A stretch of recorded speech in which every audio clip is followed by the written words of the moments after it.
bunch of guys right now too, right? Which is the funnest thing in the world. There was nothing better than the years I lived with my girlfriends. It's the greatest. Although girls are really clean. Yeah, the guys are not as clean, for sure. What is that like? How many, like, dust bunnies are there in that bathroom? Like, what is going on? Like, is there still a sink? Do the dishes get done? Like, does anything get done?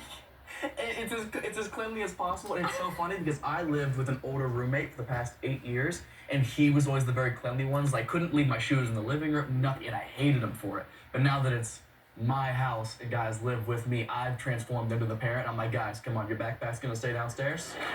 Company's coming over. Please go clean your room, even though I'm not gonna go in there. So it's been nice because they're both guys that I work with, so we're able to talk work whenever we need to. We can strategize, create whatever we want to do. But also, it's nice to just have the freedom. The first thing I bought for this beautiful house was a Nerf basketball hoop. That's it. Came with double-sided tape, and I drilled it into the banister in the foyer. Like, it's a permanent part of the structure now. See, that's, you know, I remember when I met my ex-boyfriend, I came over and, like, the main furniture in his house was a ping pong table. I think you let a good guy go. Now, what do you think of the internet that, like, launched you and helped facilitate so much of your success? 19 million followers.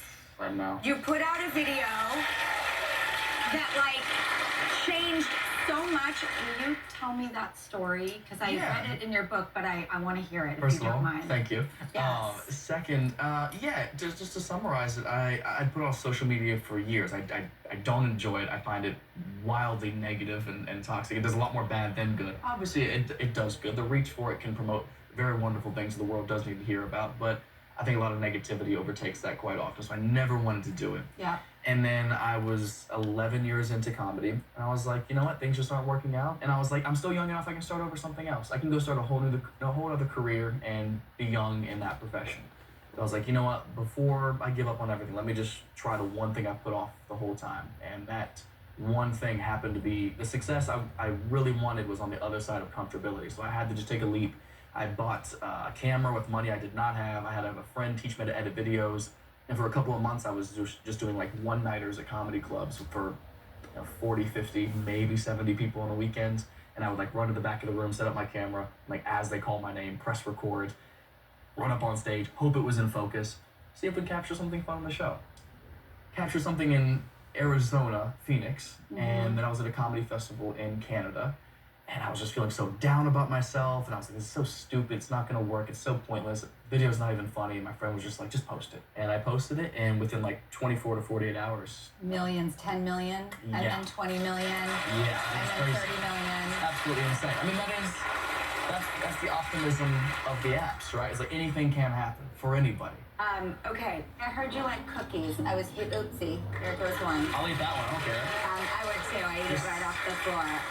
And your grandfather, by the way, did a beautiful job with you. Oh, why, thank you. And he raised you, right? Yeah, absolutely. These are homemade mom cookies. They're delicious, yes.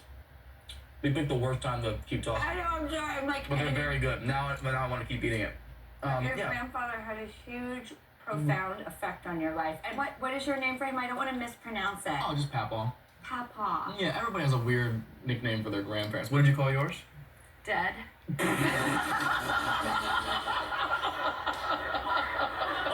my God.